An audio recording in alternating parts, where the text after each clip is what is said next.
Assalamualaikum warahmatullahi wabarakatuh. Saya Andra Dia Rahmawati, Guru Produktif TBSM di SMK Islam Kerembung, mahasiswa PPG dalam jabatan kategori 2 tahun 2022 di Universitas Negeri Padang, akan menampilkan video UKIN dengan materi sistem kopling manual. Selamat menyaksikan.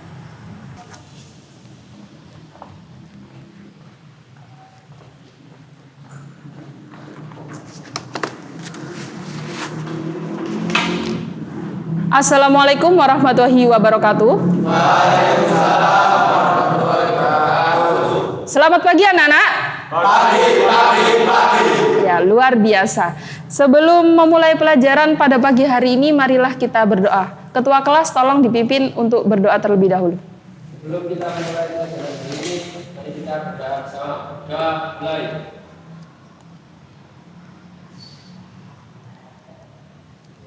Doa selesai. Ibu mengecek kehadiran kalian terlebih dahulu ya, Nana. Aditria Wibowo, Abdul Qadir, Muhammad Ali Subhan, Muhammad Fajar, Muhammad Arif Saifuddin, Muhammad Rizky Ramadan, Muhammad Rifki, Muhammad Safwan. Apakah ada yang belum ibu panggil anak-anak? Sudah, hadir semua ya.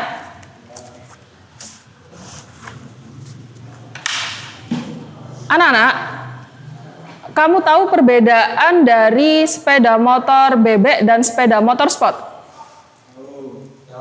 Apa ayo? Bebek lebih kecil, apanya yang lebih kecil? Sepedanya. Sport lebih besar seperti itu? Lalu apa lagi? CC. CC-nya lebih gimana? Lebih besar spot. Lebih besar sport daripada bebek. Lalu apa lagi? Proses pemindahan gigi. Bedanya apa, Arif?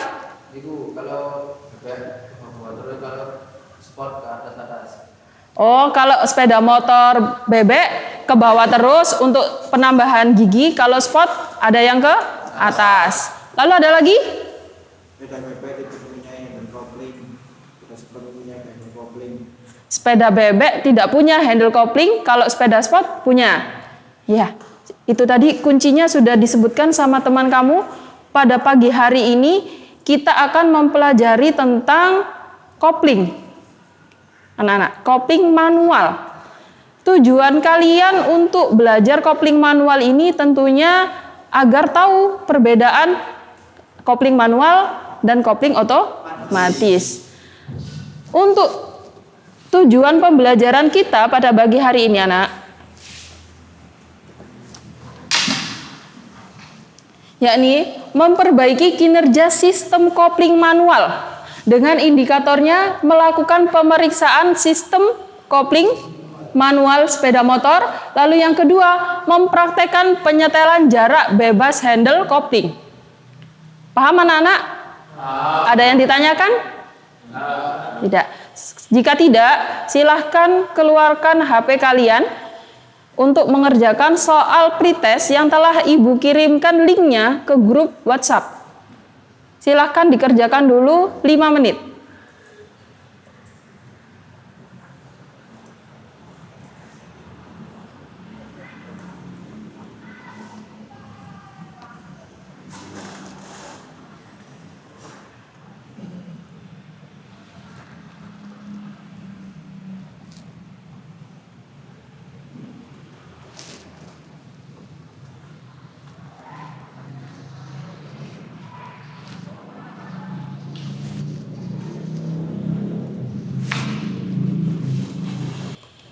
Sudah selesai anak-anak? Jika sudah, silahkan HP-nya disimpan kembali. Tujuan dari adanya soal pretest yakni untuk membentuk kelompok yang heterogen pada saat nanti kita menganalisis permasalahan. Jadi hasilnya ibu periksa terlebih dahulu ya.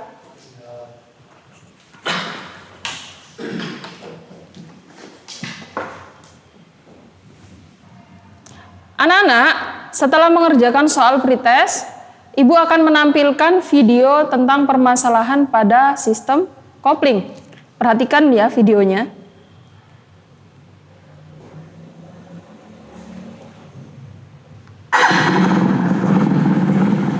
Sekian torengnya. Nah ini masih netral berarti Bu. Masukin koplingnya. Ini siap. Kita tuh. Nah itu udah masuk. Oh my god. Lepas pelan-pelan kan garisnya harus pindah. Oke. Biasa pelan-pelan. Nah kurang. Ya, dari video ini yang bisa kamu amati tadi apa saja permasalahannya? Yang pertama,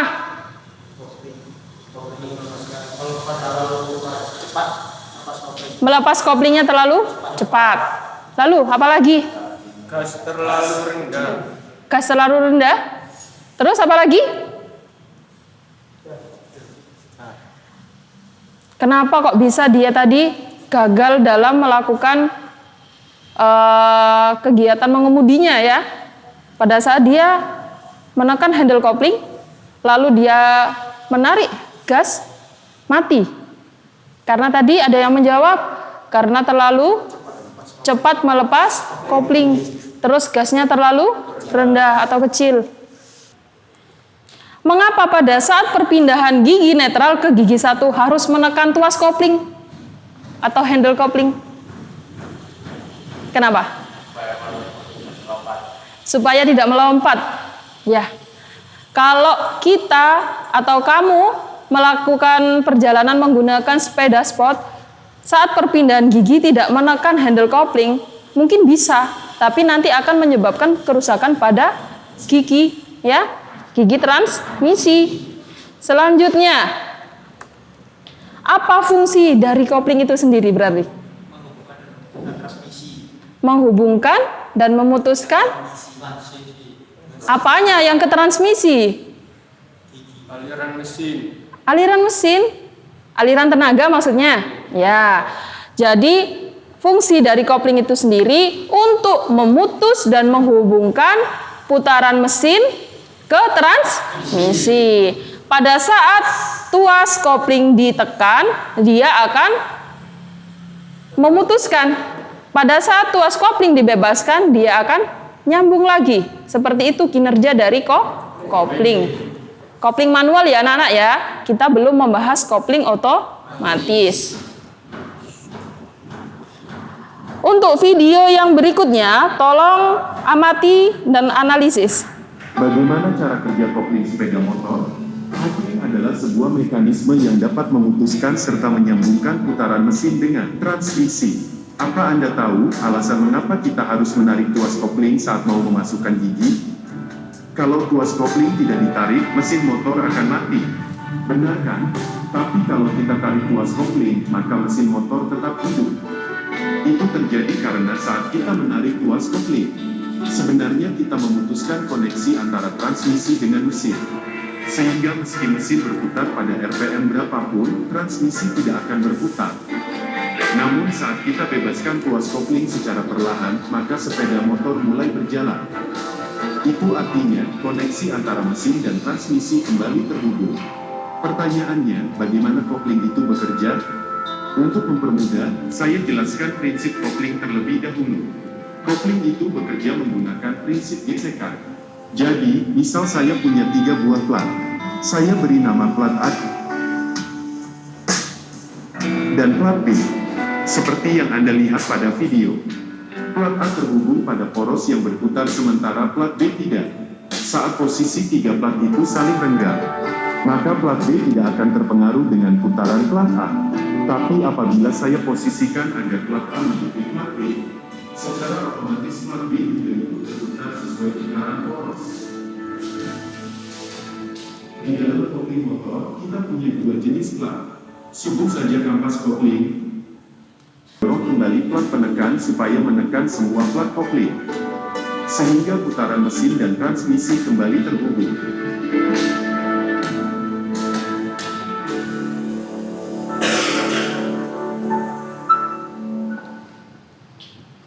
Itu tadi prinsip dari kinerja kopling manual. Pada saat tuas kopling ditekan, kamu sama saja membebaskan aliran dari mesin ke transmisi. Kenapa kok bisa bebas tadi? Kodir, Anda bisa menjelaskan? Karena kopling dan kinerja Saling merenggang. Lalu pada saat handle kopling dibebaskan, yang terjadi apa? Sofwan? Saat handle kopling dibebaskan, apa yang terjadi? Saling terhubung, menempel. Yang menempel apa, Ali? Tadi? Plat kopling, kampas kopling kali plat. Kampas kopling dan plat kopling. Lalu yang bertugas untuk memisahkan dan menghubungkan plat kopling dan kanvas kopling tadi apa, anak-anak? Handle kan tadi di sini, lalu dialirkan kemana? Ke kabel sling, lalu menekan apa tadi? Ada plat penekannya, ya, sehingga dia pada saat handle kopling ditekan, dia akan menarik plat penekan sehingga membebaskan, merenggangkan antara plat kopling dan kampas kopling. Ada yang ditanyakan anak-anak dari prinsip kerja kopling manual? Tidak. Kita lanjutkan. Lalu yang kita bahas permasalahan yang terjadi pada kopling. Yang pertama, ada kopling slip saat berakselerasi. Lalu yang kedua, kopling tidak mau terlepas. Yang ketiga, gigi susah dioper. Ada yang tahu dari ketiga penyebab ini apa saja? Untuk yang kopling slip saat berakselerasi. Jadi walaupun kamu tekan tuas kopling, dia masih menghubungkan slip. Tadi kan ada plat kopling dan kampas kopling, dia slip. Kenapa kok bisa slip? Sama seperti di rem, kampas koplingnya habis, betul. Lalu apa lagi? Nah, ini yang pertama, peralatan pengungkit kopling rusak. Lalu yang kedua, kampas koplingnya aus. Yang ketiga, pegasnya lemah. Di dalam tadi ada pegas ya anak-anak ya. Kalau dia lemah, otomatis pengembaliannya juga akan lemah. Lalu penyetelan kopling tidak benar. Penyetelan koplingnya di mana anak-anak? Di handle ya. Nanti kita praktekkan. Lalu yang kedua, kopling tidak mau terlepas penyebabnya. Pedal pemindah gigi tidak kembali dengan sendirinya. Peralatan pengungkit kopling rusak, plat-plat oleng, dan penyetelan koplingnya tidak benar. Yang terakhir, gigi susah dioper. Kenapa? Poros pemindah giginya rusak. Terus apa lagi? Ya, plat dan pin stoppernya rusak. Terus? Baut stoppernya longgar. Ada lagi? Penyetelan kopling lagi. Jadi dari ketiga masalah tadi rata-rata dari penyetelan kopling. Maka dari itu pada saat servis kamu harus melakukan penyetelan kopling. Sebelum kamu setel, kamu memeriksa terlebih dahulu. Kalau sesuai standar tidak perlu di setel. Baik anak-anak, setelah kita menyaksikan video dan menganalisis dari prinsip kerja kopling, permasalahan-permasalahan pada kopling, marilah kita melanjutkan kegiatan pembelajaran ini dengan diskusi dan praktikum. Untuk kelompoknya, sudah Ibu bagi berdasarkan hasil pretest kalian. Paham anak-anak? Sebelumnya, Ibu akan membagikan LKPD ke kalian terlebih dahulu.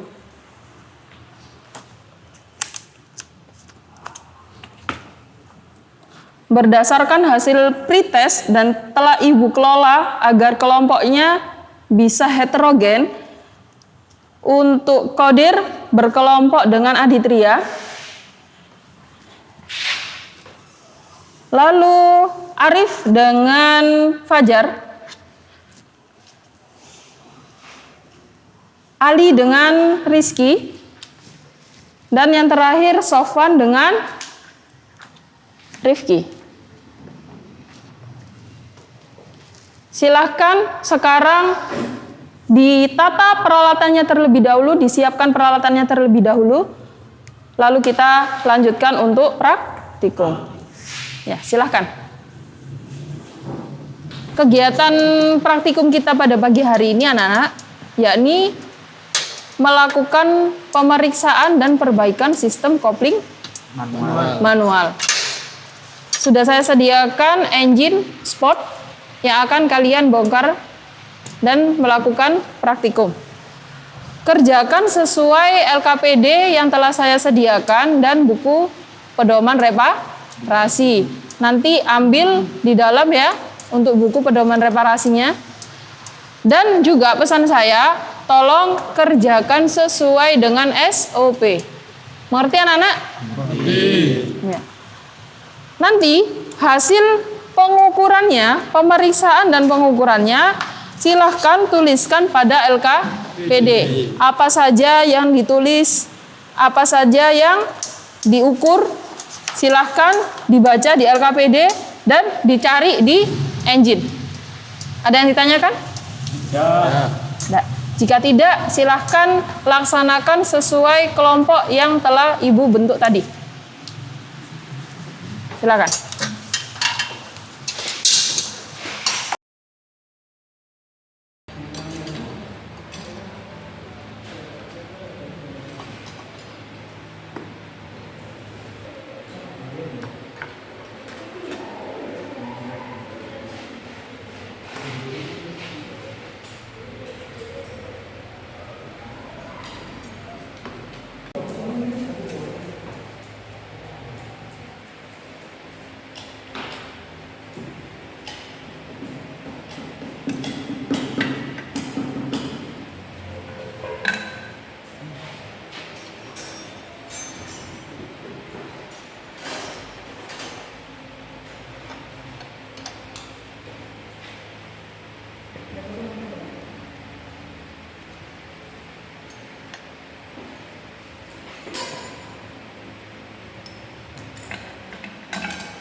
Anak-anak, perhatikan sebentar ya.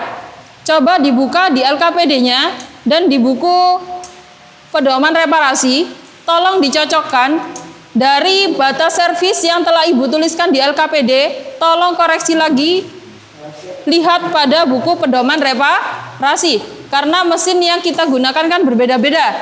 Jadi tentunya batas servisnya dan hasil ukurnya juga berbeda.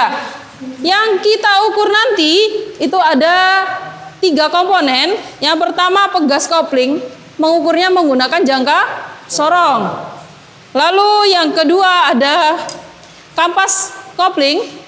Kampas kopling juga menggunakan jangka sorong. Apa yang diukur dari kampas kopling tadi? Ketebalan kampas. Batas servisnya juga sudah Ibu tuliskan. Kalau di bawah batas servis artinya apa, Nana? Harus ganti, aus ya. Terus komponen yang terakhir yakni plat kopling. Plat kopling ini cara mengukurnya menggunakan fuller. Kenapa kok menggunakan fuller? Pinjam fullernya. Menggunakan fuller dengan diletakkan pada bidang yang datar. Setelah itu periksa sesuai spesifikasinya. Di sana tertuliskan berapa? 0,10 mm. Kita cari 0,10 mm. 0,10. Ya, Ibu praktekkan terlebih dahulu. Perhatikan semuanya. Perhatikan. Anggap ini bidang datar ya anak-anak ya. Lalu ini kamu tekan. Coba diperiksa ke semua permukaan. Jika dia masuk, berarti dia mengalami kebengkokan. Jika dia tidak bisa masuk, seperti ini, tidak bisa masuk kan? Loh. Berarti dia tidak ada kebengkokan. Paham anak-anak? Ada yang ditanyakan dari cara mengukurnya? Jika tidak, silakan laksanakan pengukurannya. 0,10 cari dulu. Sudah? Sudah? Terus. Ini masuk ya? Berarti agak bengkong kan?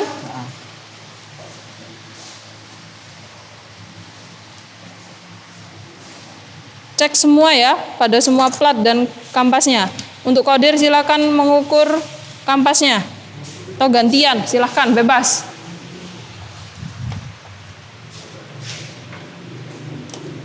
Kelompoknya Arif dan Fajar gimana? Tinggal apa yang belum diukur? Kampas koplingnya. Ukur semua ya anak-anak ya, jangan hanya satu kampas saja yang diukur. Semuanya. Ada berapa ini?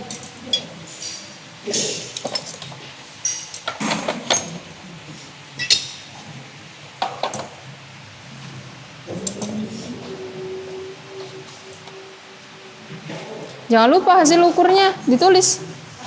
Ini tadi untuk yang pegas 35. Gimana? Kalau 35 hasilnya berarti di atas batas servis apa kurang? Di atas batas servis, berarti masih bagus ya, masih bisa digunakan.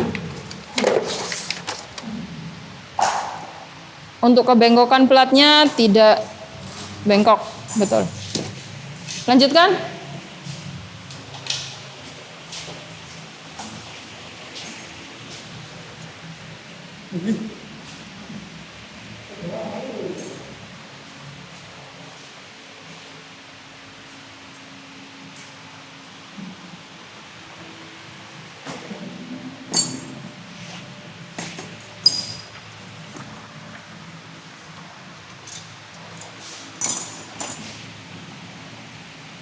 Hasil pegasnya tadi berapa kodir kok belum ditulis?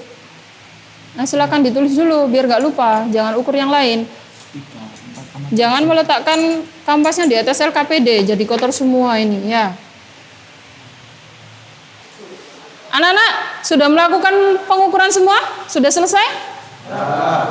Ada yang belum? Udah ya? Jika sudah, sekarang silahkan dikembalikan semuanya seperti semula, dipasang kembali komponen-komponennya yang telah diukur. Setelah kalian pasang, lanjutkan mengerjakan LKPD seperti menganalisis hasil pengukurannya tadi anak-anak ya. Kembalikan peralatannya, rapikan, bersihkan. Kita harus menanamkan budaya 5R. Resik, rapi, rawat, rajin, dan ringkes. Setelah kalian mengukur komponen dari kopling manual tadi dengan menggunakan jangka sorong dan fuller, sekarang waktunya pada kegiatan yang nomor 2, yakni mengukur jarak bebas handle kopling atau tuas kopling. Peralatannya hanya pakai tang, penggaris, dan majun.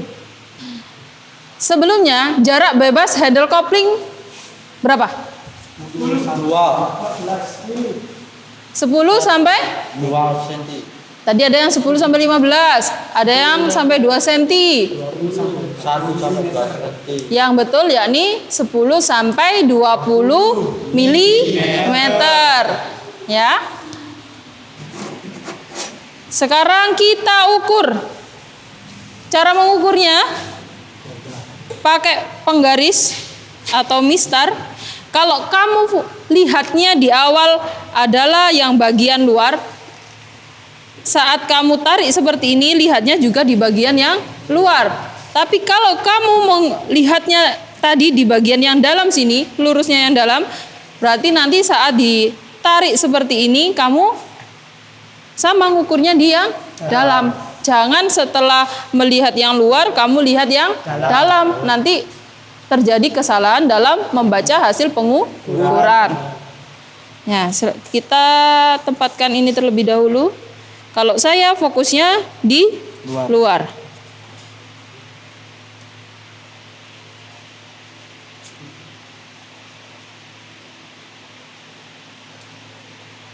Kalau saya baca ini, dia tidak sampai 15, sekitar 12 mm. Coba sekarang gantian ya, setiap kelompok tadi berdasarkan kelompok, ukur di 15 saja, 15 mm. Habis 15 nanti ukur ke 10. Terus kelompok yang kamu ke 15 lagi, terus yang terakhir 20 lah, biar beda-beda ya. Nanti silakan tentukan hasil pengukurannya seperti yang Ibu perintahkan ya. Ingat, ini penguncinya, ini untuk menyetel atau mengatur. Siap? Laksanakan? Siap. Ya, silakan.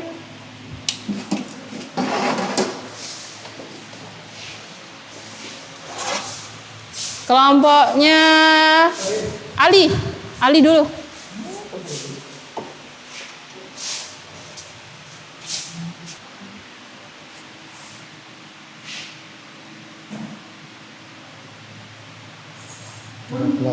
Berapa? 12 mm. Ukur setel. Sekarang setel ke dari 12 ke 15.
Kelebihan dikit itu.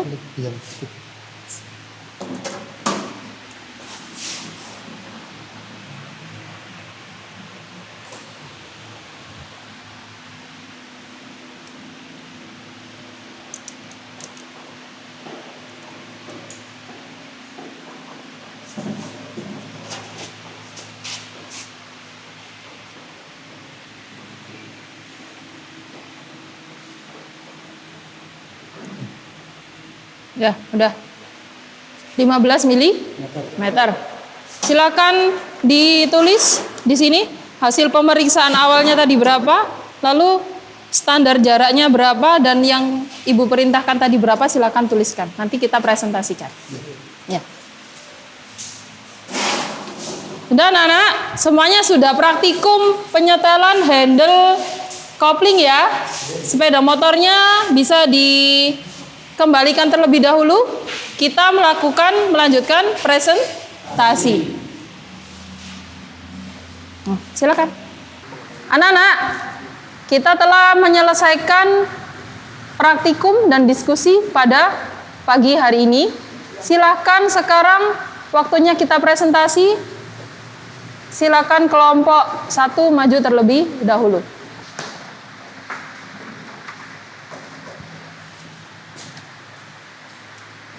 Assalamualaikum warahmatullahi wabarakatuh. Waalaikumsalam warahmatullahi wabarakatuh. Saya di sini mau menjelaskan hasil praktikum hari ini. 1. Lakukan analisis permasalahan yang terjadi pada sistem kopling manual dan tuangkan pada tabel berikut. 1. Periksakan bantalan pengangkat terhadap kerusakan dengan jari. Baik. 2. Ukuran panjang pegas kopling dengan batas servis 34,7 mm. Hasil pemeriksaan 35,3 mm. Langkah perbaikan pegas masih sesuai pegasannya dibersihkan. 3. Ukur ketebalan kampas kopling dengan batas servis. Hasil pemeriksaan 3,4 mm. Ukur kebendoan plat kopling dengan batas servis 0,10 mm. Hasil pemeriksaan tidak terjadi kebentrokan. 5. Periksa potongan-potongan pada put outer terhadap letukan atau kerusakan. Hasil pemeriksaan baik. 6. Periksa bagian tengah put terhadap letukan dan kerusakan kecil. Hasil pemeriksaan baik. Lakukan pemeriksaan dan penyetelan jarak handle kopling manual. Hasil pemeriksaan 8 mm standar jarak handle kopling manual 10 sampai 20 mm. Kesimpulan, kondisi komponen sistem kopling manual masih dalam kondisi yang baik, hanya saja perlu dilakukan penyetelan jarak bebas kopling. Itu saja yang bisa saya jelaskan. Assalamualaikum warahmatullahi wabarakatuh. Waalaikumsalam warahmatullahi wabarakatuh. Ada yang ditanyakan hasil presentasi dari kelompok Aditria? Tidak ada. Jika tidak ada, silahkan duduk kembali. Mari kita berikan tepuk tangan untuk Aditria.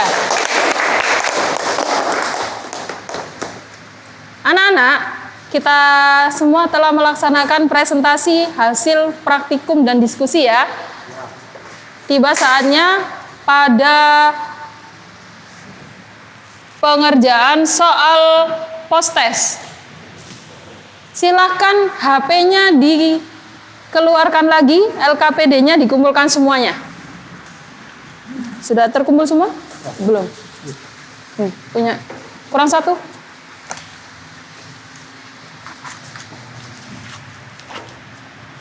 Ya, silakan HP-nya dikeluarkan, dikerjakan di link yang telah Ibu kirimkan di grup WhatsApp atau bisa diketik seperti pada tampilan layar.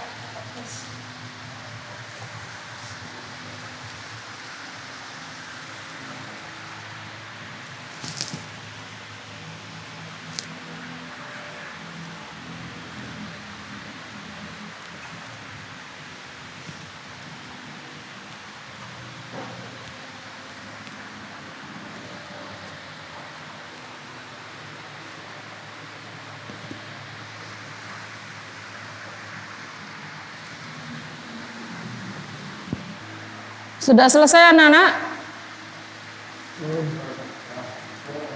Sudah? Sudah apa belum? Sudah. Jika sudah, lanjutkan mengerjakan refleksi kegiatan pembelajaran kita pada hari ini pada link yang kedua.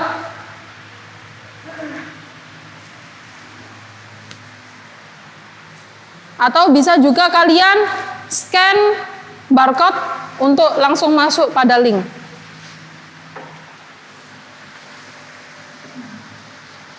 Ceritakan semua kegiatan pada pagi hari ini.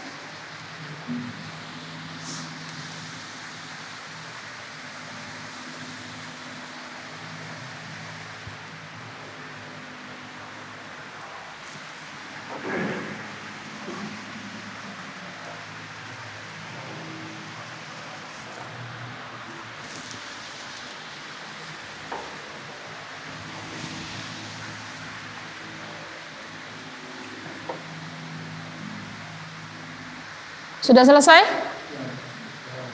Sudah? Dimasukkan lagi HP-nya? Disimpan? Nah, semuanya disimpan HP-nya?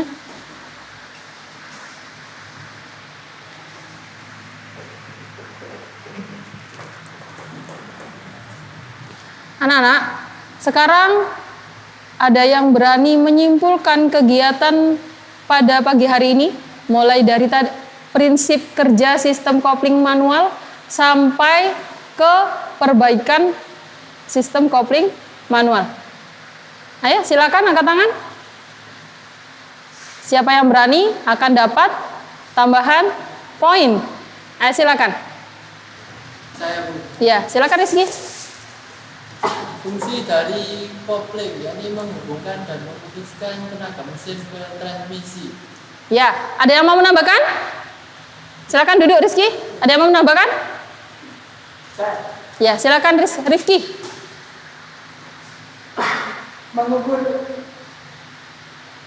Mengukur apa? mengukur celah. Tadi apa saja yang diukur? Nggak apa-apa, lanjutkan. Nggak apa-apa.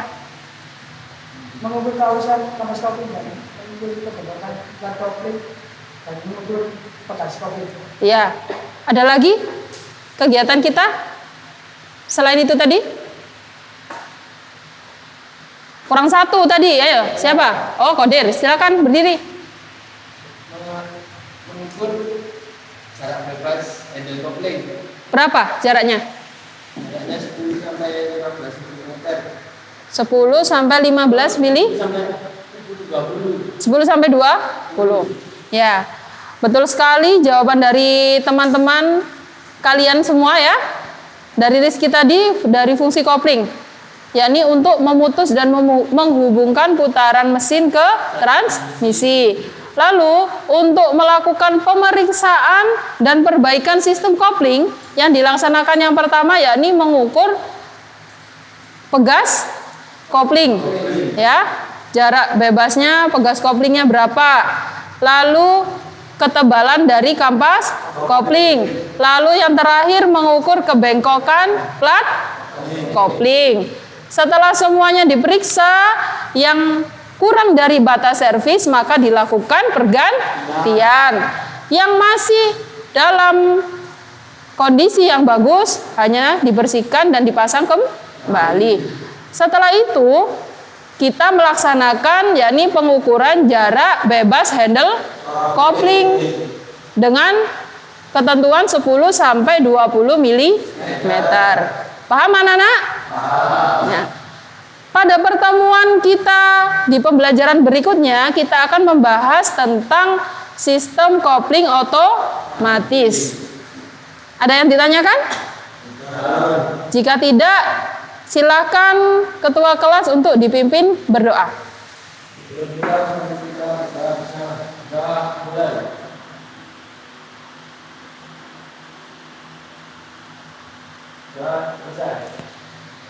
Ya, Ibu akhiri. Assalamualaikum warahmatullahi wabarakatuh. Waalaikumsalam.